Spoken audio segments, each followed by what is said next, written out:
The fact that today is Relationship Wednesdays, and she has a background of entrepreneurship and logistics. And one of the things that, interestingly, that she remembers that she used to do was to collect beautiful stones when growing up. Yeah, in fact, she reminded me of myself as well when back in the day in Kiri, somewhere in Kiri, we used to collect pebble stones. Alinikumbusha sana hapo. So she's in studio and she'll be talking to us about marriage vows. So karibu sana. Thank you very much. So please tell us your name and just give us a brief introduction about yourself. Okay, my name is Tanti Shanju Evans. Yes. And as Angie is saying, I have a background in entrepreneurship, but I took a little bit turn just because of purpose, just because of what God has in store for me in terms of counseling and marriage and family. All right, tell us about your background. Where did you grow up? Why is this that you're collecting stones? Yeah, so I grew up in Naivasha. So it's hot sometimes, cold sometimes. But I think it's just when you're just a kid and you're walking around and seeing very nice stones, and that culminated into me liking geography, which I did in high school, and nature and stuff like that. So I know that sometimes you might neglect the things that you do when you're a child, but they mean something. They really mean something. All right, you're a marriage and family therapist. Tell us about your marriage and family. Are you married? Do you have kids? Yes, I'm married. I am married now, heading to 6 years. Hey. With 2 boys. Amazing. Mother of boys. Yes, I'm a mother of boys. Amazing. 3-year-old and a 1.5-year-old boy. All right, what are the names? So there's Nathan Joseph, and Asher.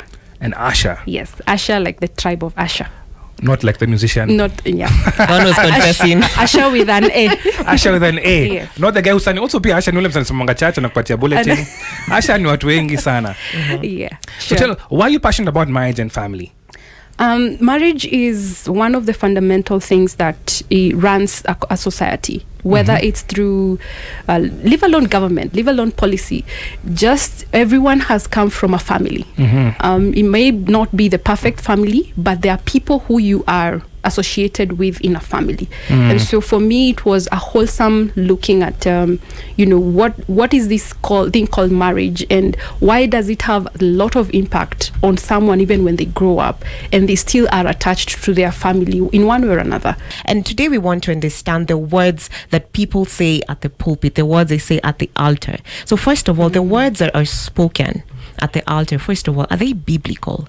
And if they're not, and if they're not, where did this wording come from? These words that we say in the marriage vows. Yeah, so just to allow me to lay a little bit of background, because it is not a random thing. It has been there from the 16th century. If you look at the 1549, there was a book of common prayer that was written by some, guy in England. And this was out of being a Protestant, actually. If you look at those times, the Roman Empire was actually reigning during those times.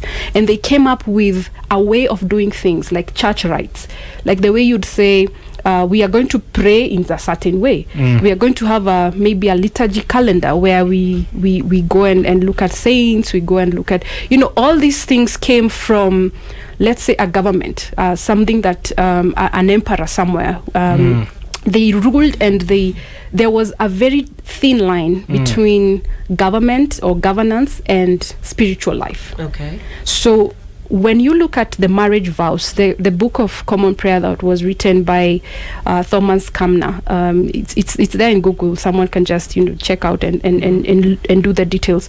But what really was happening is the marriage vows was pointing to something that is biblical. Because they believed in the holiness of marriage. They believed that marriage is not just any contract you enter and do your things the way you want to do them. It was from and they say, are you entering this in a holy matrimony? It's a holy matrimony. So these were just words that were actually written for entering into this agreement. The Romans who were wealthy were doing it in a more different way, because they would even write the properties, and now that became a more civilized way of doing marriage. Those who were not able even to go to church or even do all those things, they were actually going to, it's a man and a woman, they just agree. It's just words, the words that you say. Those are binding as binding, but they originated from a biblical sense, and the holy matrimony of marriage was upheld even from that point. Yeah. So is it okay if I come with my own wording? Because that is what I mean. If I'm making a covenant with somebody, I want to say something that comes from my heart, something that I want, it comes from my heart and I want to abide to. I want to say it from my heart. Is it okay if I do my own scripting in the marriage vow? Yeah, maybe we look at it on where is the disconnect? Why are these words not appealing? Why would I want to use my own words? Well, now, originally written in 1549, the groom's vow says, I, whoever and whoever take thee, whoever and whoever to be my wedded wife, to have and to hold from this day forward, for better, for worse, for richer, for poorer, in sickness and in health, to love and to cherish, till death do us part, according to God's holy ordinance, and thereto I give you my vow. The bride says, I, Njoki, whoever take thee, William, to be my wedded husband, to have and to hold from this day forward, for better, for worse, for richer, for poorer, in sickness and in health, to love, cherish, and to obey, till death do us part, according to God's holy ordinance, and thereto I give you my vow. Now, fun fact, in 1947, when Queen Elizabeth was getting married to Prince Philip, they asked her to remove the words to obey, because it was controversial for the woman who was then the monarch to obey someone who was lower than her. And so you find the difference is that the man has to love, to cherish. The woman has to love, to cherish, and to obey. What's your take on that? I think when you look at it still stems back to what you understand by what marriage means, because the place of a woman and the place of a man. What is the role of a man in that marriage? Is to love and to cherish. And the woman in this case is to submit. But in this case, they're saying to obey. To obey. Yeah. They've not changed anything. So it's a synonym for submission, then would be obey. Exactly. All right. Exactly. So that's the old school 1549 written, and we've been using it ever since. I know some guys have had some back and forth about it, and they want to change a few things. And there's maybe a modern way of doing it. I don't know if there's such a thing as a modern vow. Is that old school vows that we'd sign? Is there a modern way of doing it? Is anything wrong with that one? Do you feel like there's room for change now? I think there is room for change, because some people would come with their own vows. But let me point this out, because when you look at the magnitude of how your vows or how you want to create your vows will be based on how deep you want or your understanding of the covenant of marriage. Because if the vows as they are, as you're just reading them, have submission in them, have love in them, have things to do with, the holiness of that covenant and everything like that, then it means those are the themes that are coming out from a vow. So what would you want your vow to be like? Yeah. For richer, for example, you see, if you want, does that even make sense in the world we live? Even if you had everything that you wanted in this world, does it really make sense? For me, 100%, I think the vows as they are perfect. I think they were well thought through. I don't think guys just woke up in the middle of the night and wrote random things for something the next morning. I think they were well thought through and done research for. I think they've made sense over the years, but that's my cup of tea. Someone else thinks they're a bit different, right? So let me read you a couple of new school vows. Someone else says, embraced by the presence today of the people we love, I choose you to be my partner. I am proud to be with you and join my future with you. I pledge to support you, trust you, care for you, and respect you. I will love you in good times and bad, as long as we both shall live. So they don't maybe do the specifics of in sickness and in health, for richer and for poor. They sort of like do a cumulative blanket cover for it. And of course, as you can see, there's now this thing where we are now partners. It's not really husband and wife, we're now partners in this I noted thing. that. In fact, sometimes you can say best friend. Yeah, I choose you my best friend. Yeah. So is there anything wrong? Because there's some churches, by the way, you will have to say it by script, word for word. And I think also Catholic, that's what happens. You have to say it. But what if I want to write something? In fact, I just want to add something like, I promise to stand by your side through all life's joys and sorrows, to support your dreams and goals, goals, to respect your opinions and values, and to grow with you as we face the future together. I mean, something like that. Yes, it's still touching on the original standard marriage vow, but also the wording that I'm using is very different, but saying the same thing but different wording. Is there any wrong with that? There's nothing wrong with that, and I will appreciate the fact that people would want to come up with their vows and create their themes around what marriage is. But if we want to look at a biblical standpoint, the wordings are heavy. If you say partner in this world and age, partner can mean anything. It could mean one of 10,000 things. It could mean a lady partner, it could mean a guy partner, it could mean an animal partner. Come on, let's be real. 100%. It can mean anything. But when you look at the Bible and what it stipulates from the beginning, even Jesus would say, you guys are talking about divorce, but it wasn't like that. Divorce was actually made that way because of your hardness of heart. So it means that, and Jesus actually points to them what happened in creation, that man was made and woman was out from man. That is it. Yani, it's a wife and a husband. But now the definition, as you see the thin lines coming through, even in the marriage vows, and those thin lines will still dilute a commitment that is very serious right from the mind of God.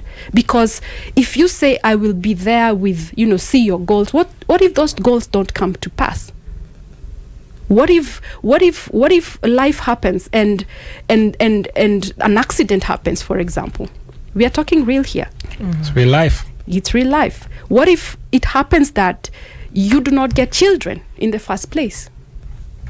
It can happen because we are not living in a blind world. We are actually living in a fallen world. So we have to be very careful on how we define. I think that's the first word. How we define what we are entering into. Then that is where the discussion should start. I don't have a problem in you being with me in goodness and in good times and everything, and define the level of which you can't be with me if I face something in life. For better or for worse, why are we calling worse? For richer or for poorer, why are we calling poverty? In sickness and in health, are we calling sickness to come to this relationship?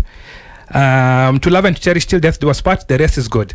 But for that part of for better, for worse, for richer, for poorer, in sickness and in health, are we calling these things upon our relationships, or are we just keeping it 100% real? We are being real. What does Ecclesiastes say? The whole book of Ecclesiastes. There's time for everything under the sun. Time to plant. Chapter 3. Time to harvest. Time to leave. Time to die. So what does that mean? It means that there is a season for everything. There is a time for crying, and there is a time for mourning. It's just like this, the way you would say that nobody should die. You believe that nobody should die, so you shouldn't call on death because life is in the tongue. But that is the reality, because we are human. That is what we and you see, even when you read about the mind of Solomon as he was writing Ecclesiastes, he was looking at life from both sides of the coin. That even the sun shines for every man, the poor and the rich. Even Jesus himself said, the poor will always be among you. So these are things that they are with us, but they are to teach us the character of God. They are to teach us not to be selfish. And that is the thing that we need to understand. That marriage is designed to not for yourself. That's the first thing. It's not for you. It's for the other person that you're entering that covenant with. Because everything that you go through, the things that you... In fact, if you say that it's for better or for worse, it actually means that you're not living for yourself. In that worseness, whichever... Now that we are in agreement that in Ecclesiastes there's time for everything. In that worseness... Are you going to hang the boots and say, you know what? I didn't subscribe this in my vow. I didn't sign up for this, man. I didn't say that in my vow. It's worse. I don't know what to do. But it is for living for the other person. And that is what Christ was coming to do, even in the life of the Jews. They were saying, you guys, hey, look, you are living for yourselves. You're just washing the cup outside, and inside, what's happening? It's still dirty. It's still dirty. Yeah, and that's So where the liquid comes from. in the very few years that I've been in marriage, I have realized that if I continue living on what is in stake for me, every time, what is in stake for me? You bring 50, I bring 50. That in itself is already suicidal to that marriage. Because the moment you hit the 3rd year and the 4th year and you see your stake is not being upheld, you have grounds to actually say, this is not for me. 96.9 FM, Pearl Radio.